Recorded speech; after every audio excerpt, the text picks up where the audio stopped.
धर्म के माध्यम से, क्रिश्चियनिटी के मुख्य टीचिंग के माध्यम से आप जनता का कल्याण कर सकते हो, ये विचार उन्होंने जो उस वक्त प्रस्तापित क्रिश्चियनिटी का विचार था उसके खिलाफ दिया कि ये लिबरेशन थियोलॉजी का जो विचार है ये सामने आया। और उन्होंने फिर अपने भाषण में लिबरेशन थियोलॉजी जो डेवलप हुई और बाबा साहेब का जो कन्वर्जन टू बुद्धिज्म, इसकी कंपैरिजन की।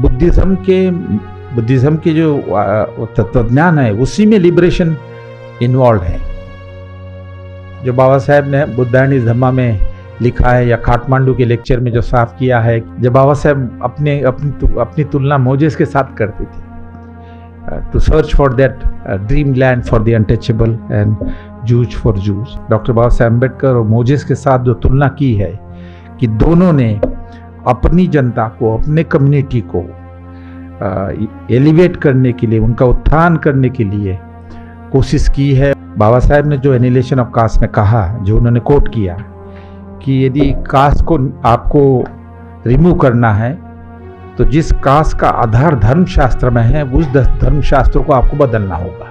लेकिन बाबा साहेब अम्बेडकर की ये समझ थी, जो बुद्धिज्म को एक्सेप्ट करने में उनकी समझ ये थी कि उनको ये पूरा मालूम था कि ब्राह्मणिज्म का कोई भी ग्रंथ आप ले लो, ऐसा कोई ग्रंथ नहीं है कि जो समता की बात करता है, जो स्वातंत्र्य की बात करता है, जो बंधुत्व की बात करता है या सबके भले की बात करता है।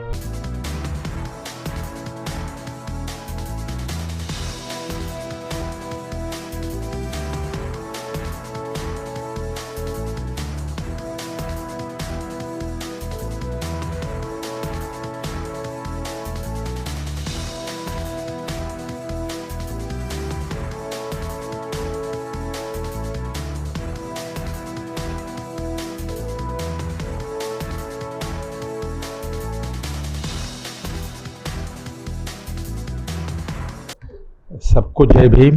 ये प्रेसिडेंशियल स्पीच नहीं है, मैं सिर्फ इनका जो लंबा भाषण है उसको हिंदी में आपके सामने रखने की कोशिश करूँगा।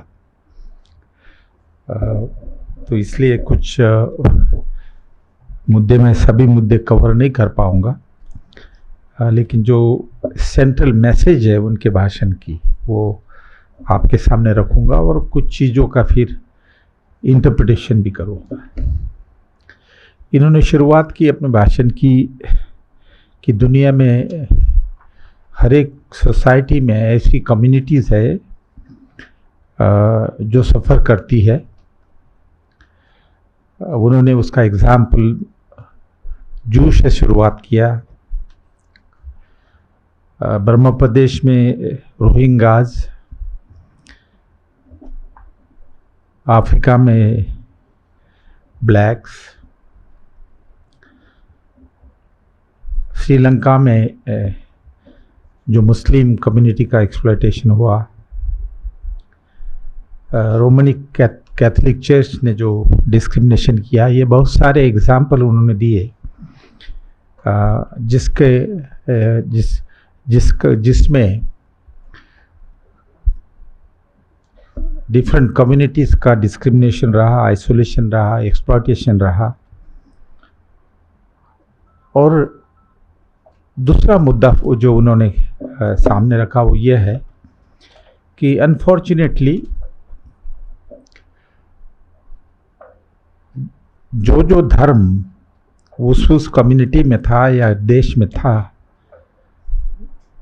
उस धर्म ने उसको जस्टिफाई किया। तो उसका उदाहरण उन्होंने दिया कि अमेरिका में जब स्लेवरी आई तो यूरोपियन के साथ स्लेव भी, क्रिश्चियन भी उनके साथ गए, क्रिश्चियन मिशनरी भी गई। जैसे हमारे यहाँ इंग्लिश के साथ क्रिश्चियनिटी भी आई, उसी तरह यूएसए में Christianity followed the European people और क्रिश्चियनिटी ने स्लेवरी को जस्टिफाई किया, विरोध नहीं किया। उसी तरह साउथ अफ्रीका में क्रिश्चियनिटी थी, क्रिश्चियनिटी ने जस्टिफाई किया जो रेशियल डिस्क्रिमिनेशन था। और भी उन्होंने एग्जाम्पल क्रिश्चियनिटी के अलावा और रिलीजन के भी दिए हैं कि हाउ रिलीजन किस तरह सोशल जस्टिस के खिलाफ और कुछ कम्युनिटीज़ को मार्जिनलाइज करने में उसका रोल रहा है। लैटिन अमेरिका का उन्होंने बहुत सारी कम्युनिटीज़ है लैटिन अमेरिका में जहाँ धर्म के नाम पे या धर्म के सपोर्ट के साथ एक्सप्लॉयटेशन हुआ। लेकिन इसमें फिर ये एग्जाम्पल देने के बाद उन्होंने जू के बारे में ज़्यादा डिस्कस किया। वो खुद जू है। कोई 20-30 साल पहले उन्होंने जूस वर्ल्ड फाउंडेशन सेटअप किया जो अभी चल रही है। अब वो फंडिंग भी देती है कुछ काम के लिए। तो जू की स्टोरी को बताया उन्होंने और उसकी कंपैरिजन डॉक्टर बाबा साहेब अम्बेडकर के साथ की है। जू की स्टोरी आपको मालूम है कि जिस तरह से उन्होंने यहाँ बताया है, हमें सभी को उसके बारे में मालूम नहीं कि जूस ये जो है ये इजिप्शियन किंगडम में स्लेव थे और मोजेस ने उनको जो इजिप्शियन किंग था उसके साथ बार्गिन करके या बहुत सारे कंडीशन रख के सैक्रिफाइस करके उनको वहाँ से मुक्त किया। लेकिन मुक्त तो किया, लेकिन उन सब जू के साथ मोजेस जो है उनको ले आए वहाँ से। और सवाल था कि कहाँ राष्ट्र बनाए, कहाँ इनको ले जाए, कहाँ इनको सेटल करें। तो जो मोजेस की जो कहानी है वो ये कहानी है कि 40 साल तक मोजेस जो घूमता रहा अपने होमलैंड के लिए और उसी बीच फिर फ्रस्ट्रेशन में कहिए या और रीज़न की वजह से कहिए ही try to develop link with the god कि हमें इसमें से आप बचा लो। और कहानी ये है कि उसका गॉड के साथ संवाद हुआ, उसको ब्लेसिंग मिला और उस ब्लेसिंग के थ्रू उन्होंने 10 कमांडमेंट जो है वो दी है। तो फर्स्ट क्रिश्चियनिटी का जो बेसिस है वो 10 कमांडमेंट का है। आगे जाके वो जब कंपैरिजन करते हैं मैं बताऊंगा उसके बारे में कि हाउ वो कंपैरिजन करते हैं 10 कमांडमेंट की और जो 22 प्रतिज्ञाएं बाबा साहब ने दी है उसके साथ। और वही है मॉरलिटी की है सारी ये जो ये कमांडमेंट है। और इसमें मोजेस का रोल उन्होंने काफ़ी लंबे तरीके से यहाँ डिस्कस किया है। दूसरा इम्पोर्टेंट जो मुद्दा उन्होंने बताया है वो मेरा ख्याल है समझना ज़रूरी है कि जू की कहानी फिर बाद में और बहुत डिफ़िकल्ट बनी। होमलैंड तो नहीं मिला, डिफरेंट कंट्रीज़ में वो चले गए, इंडिया में भी रहे, अभी भी जूस कई जगह है, पूना में थे। और जर्मनी के सेकेंड वॉर के पीरियड में उनकी जो जेनोसाइड हुआ, जो हत्या हुई, उसका कोई लिमिट नहीं। और जिस कंट्री में रहे वहाँ वो एक माइनॉरिटी के रूप में रहे, लेकिन उसका असर आपको जर्मनी में दिखता है। I think several millions Jews were killed in concentration camp. लेकिन बाद में फिर सेकेंड वर्ल्ड वॉर के बाद फिर होमलैंड मिला जो आज का इजराइल है। यूनाइटेड नेशन ने, यूके, अमेरिका ने इनिशिएटिव लेके वो ज़मीन दिलाई और जू को अपनी कंट्री मिली। इसमें वो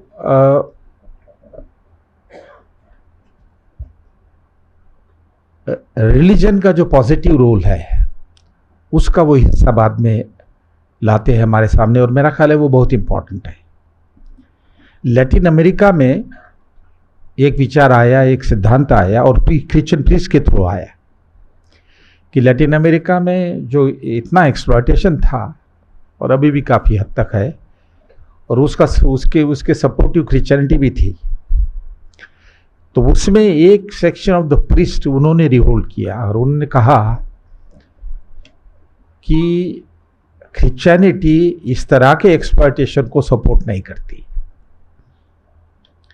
क्रिश्चियनिटी में जो जीसस की टीचिंग है, 10 कमांडमेंट है और सारी जो दूसरी टीचिंग है उसको आप सही तरीके से देखो तो वो गरीबों के लिए है, मिजरीज के खिलाफ है, एक्सप्लॉयटेशन के खिलाफ है, लोगों के कल्याण के लिए है।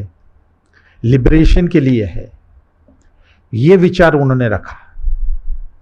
इसलिए वहाँ से वो शब्द आया लिबरेशन थियोलॉजी, मुक्ति जो धर्म के माध्यम से, क्रिश्चियनिटी के मुख्य टीचिंग के माध्यम से आप जनता का कल्याण कर सकते हो, ये विचार उन्होंने जो उस वक्त प्रस्तापित क्रिश्चियनिटी का विचार था उसके खिलाफ दिया, और उनको अपोजिशन भी हुआ।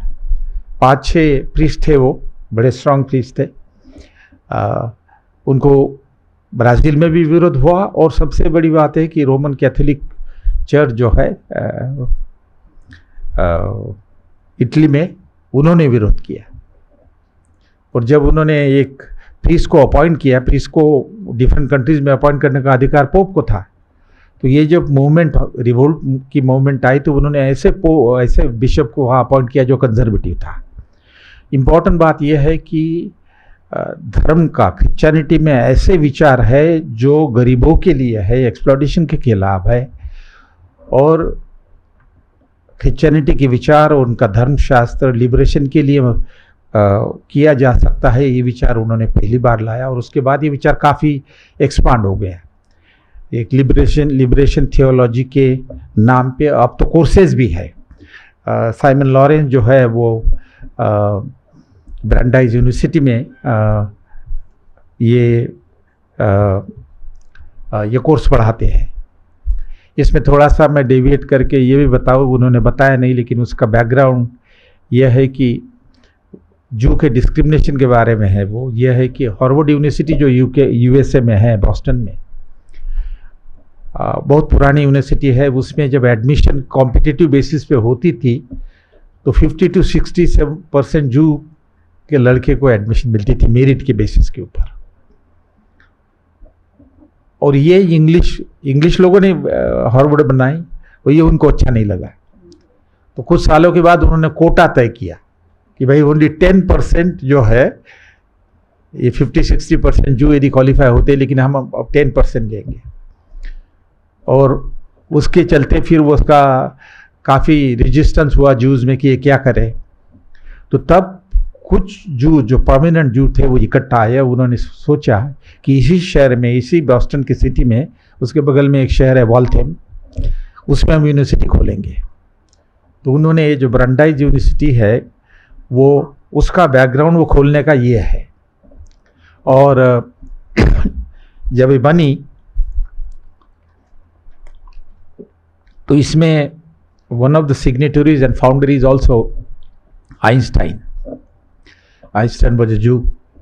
और आइंस्टाइन को उन्होंने फिर प्रेसिडेंट बनाने की बात की, प्रोहोस कहते थे उस वक्त, प्रेसिडेंट बनाने की बात की। लेकिन जो उन्होंने प्रोहोस बनाया वो कंजर्वेटिव जू था, और आइंस्टाइन तो सोशलिस्ट थे, प्रोग्रेसिव थे। तो उन्होंने मना कर दिया कि नहीं, मेरा नहीं, उसका प्रेसिडेंट नहीं, यूनिवर्सिटी को उनका नाम देना था, जो उन्होंने एग्री किया।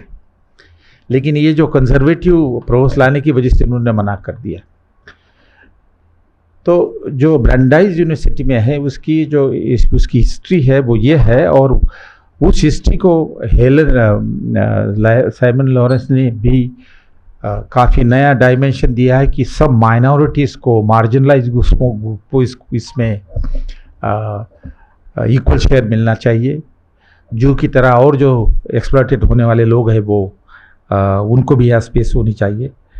तो एक छोटी सी और एक कहानी मैं बता दूं कि वो इंडिया में आए तो किसी को उन्होंने कहा कि मुझे मिलना है और ये प्रचार करना है मुझे। वो क्या लेके आए कि दलितों के लिए मुझे स्कॉलरशिप देनी है एडमिशन करने के लिए। तो किसी ने उसको बताया कि आप एक सज्जन हैं जो यूजीसी के चेयरमैन थे, अभी रिटायर हुए, उन्हीं से मिलिए, वो आपका सपोर्ट करेंगे। तो वो मेरे घर आए और मैं थोड़ा सा निगेटिव मूड में रहता हूँ जब आते हैं। तो मैंने काफ़ी सारे उनके साथ डिस्कशन किया। जब उन्होंने वो हैंडआउट मुझे दिया तब मुझे लगा कि ऐसा कौन व्यक्ति है अमेरिका से आके दलितों के लिए स्कॉलरशिप देता है, फाइनेंशियल सपोर्ट देता है, और ये भी कहता है कि भाई हम एडमिशन देंगे। तब जाके मैं उनको फिर बहुत जगह फ़ोन करके उनके कांटेक्ट बढ़ा दिए और मैंने कहा हम पूरा आपको सपोर्ट करेंगे। तो मेरे घर में वो बहुत सारी बुद्ध की मूर्तियाँ थी, लगभग 70-80, वो मैंने इसमें लगा दी थी, अभी भी है। तो उन्होंने वो चारों तरफ देखा and then he asked me are you Buddhist. तो मैंने कहा, तो फिर उन्होंने कहा मेरी वाइफ भी श्रीलंका की बुद्धिस्ट है। तो दैट इज़ हाउ उनके साथ मेरा रिश्ता पिछले 10 साल से बना। जो मुख्य मुद्दा है, मैं ये कह रहा हूँ कि ये लिबरेशन थियोलॉजी का जो विचार है ये सामने आया, और उन्होंने फिर अपने भाषण में लिबरेशन थियोलॉजी जो डेवलप हुई और बाबा साहेब का जो कन्वर्जन टू बुद्धिज्म, इसकी कंपैरिजन की। उन्होंने कहा कि कन्वर्जन टू बुद्धिज्म ये लिबरेशन का मार्ग है, और मेरा ख्याल है ये कंपैरिजन तो बिल्कुल सही है और उन्होंने उसमें कहा है। लेकिन आप देखेंगे कि बुद्धिज्म के जो तत्वज्ञान है उसी में लिबरेशन इन्वॉल्व है। जो बाबा साहेब ने बुद्धायनी धम्मा में लिखा है, या काठमांडू के लेक्चर में जो साफ किया है कि the first principle of Buddha जो है आर्य सत्य है, उसमें से पहला तो ये कि भाई दुनिया की दुख है, दुख को रिमूव करने का मार्ग है, और मार्ग को हम इम्प्लीमेंट करके लोगों का दुख दूर करते हैं। तो entire philosophy of Buddhism is based on the liberation of people. तो उसमें उसको इंटरप्रिटेशन की जरूरत नहीं बुद्धिज्म को। बुद्धिज्म का तत्वज्ञान ही लोगों के लिबरेशन के लिए बना हुआ है। तो इसलिए बहुत सारी समानताएं जो है वो लिबरेशन थियोलॉजी और ब्राह्मणिज्म में, बुद्धिज्म में है। और बाबा साहेब ने फिर उन्होंने 2-3 पैराग्राफ में ये भी कहा कि बाबा साहेब ने मोजेस के साथ अपनी कैसी तुलना की है। मुझे लगता है, मैंने पढ़ा है वो, कि एक सेंटेंस है जहाँ उन्होंने कहा है I am Moses of my people. तो मोजेस का जो एफर्ट है अपनी जनता को होमलैंड देने का, उसी तरह का पैरेलल डॉक्टर बाबा साहेब अम्बेडकर के साथ है। और मैं दरअसल इसके बारे में सोचने लगा कि डॉक्टर अम्बेडकर के भी जहन में उस तरह की कलम थी। आपने देखा होगा कि आप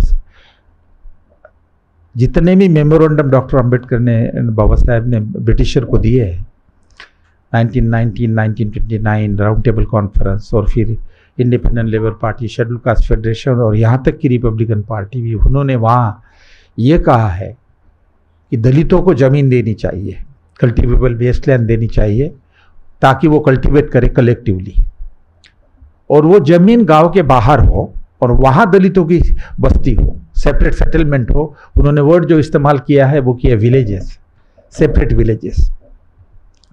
तो ये बिल्कुल मोजेस की तरह है कि अपने अलग ज़मीन और अलग अस्तित्व के लिए वो ये कर रहे थे, और बार बार रिपीट किया। आखिरी 1947 स्टेट एंड माइनॉरिटीज में भी उन्होंने वो विचार रखा है कि दलितों को, शेड्यूल कास्ट को, अनटचेबल को अलग से ज़मीन दे के वो अपनी ज़मीन पे खेत करे, और वो हाई कास्ट लोकेलिटी से दूर हो। और एक बड़ा पावरफुल वर्ड उन्होंने इस्तेमाल किया कि सेपरेट सेटलमेंट के करके उनको इंडिपेंडेंट मीन्स ऑफ प्रोडक्शन दे के you disconnect them from the high cast in the village, ताकि जो डिपेंडेंस है शेड्यूल कास्ट का ऊंचे जाति के ऊपर, उससे जो एक्सप्लॉयटेशन होता है वो ख़त्म हो जाए। और दूसरा, शेड्यूल कास्ट जो है वो माइनॉरिटी में है, तो इसलिए एक्सप्लॉयटेशन होता है। तो एक तरीके से आप वो विजन देखेंगे।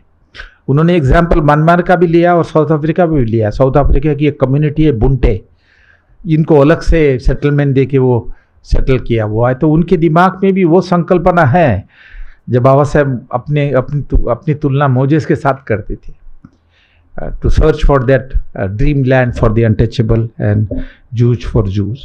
तो ये उन्होंने ये मैं उसका मीनिंग निकाल रहा हूँ, लेकिन डॉक्टर साइमन लॉरेंस ने डॉक्टर बाबा साहेब अम्बेडकर और मोजेस के साथ जो तुलना की है कि दोनों ने अपनी जनता को, अपने कम्युनिटी को एलिवेट करने के लिए, उनका उत्थान करने के लिए कोशिश की है, और उसमें इसलिए उनमें बहुत सिमिलैरिटी है। मेरा ख्याल है ये कुछ विचार है उनके कि रिलीजन को जनता के उत्थान के लिए, मुक्ति के लिए कैसा इस्तेमाल किया जा सकता है। मैं आखिर में इतना ही कहूँगा कि जो उन्होंने भी कहा है कि बाबा साहेब ने जो एनिहिलेशन ऑफ कास्ट में कहा, जो उन्होंने कोट किया कि यदि कास्ट को आपको रिमूव करना है तो जिस कास्ट का आधार धर्मशास्त्र में है उस धर्मशास्त्र को आपको बदलना होगा, उसके बगैर नहीं होगा। और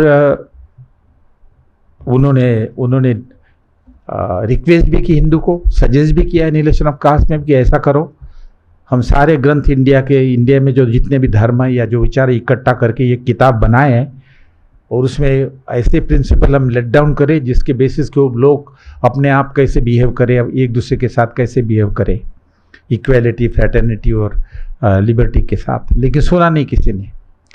लेकिन बाबा साहेब अम्बेडकर की ये समझ थी, जो बुद्धिज़्म को एक्सेप्ट करने में उनकी समझ ये थी कि उनको ये पूरा मालूम था कि ब्राह्मणिज्म का कोई भी ग्रंथ आप ले लो, ऐसा कोई ग्रंथ नहीं है कि जो समता की बात करता है, जो स्वातंत्र्य की बात करता है, जो बंधुत्व की बात करता है या सबके भले की बात करता है। तो इसलिए Brahminism can not be a religion of liberation.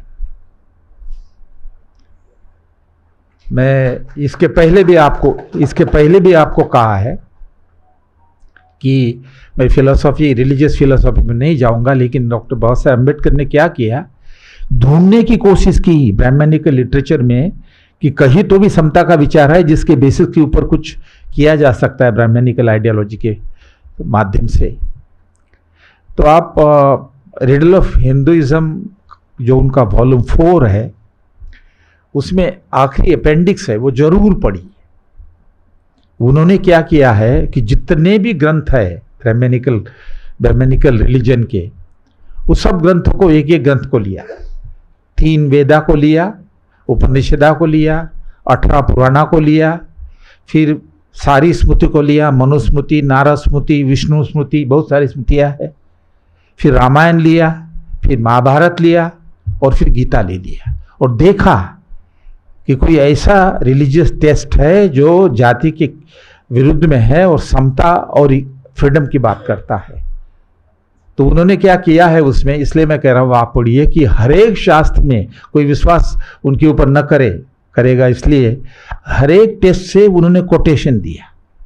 Gita से कोटेशन उठाया, रामायण से कोटेशन उठाया, महाभारत से कोटेशन उठाया, सारे वेदा से उठाया, स्मृति से उठाया और ये सिद्ध किया कि every religion of Brahminism support caste system.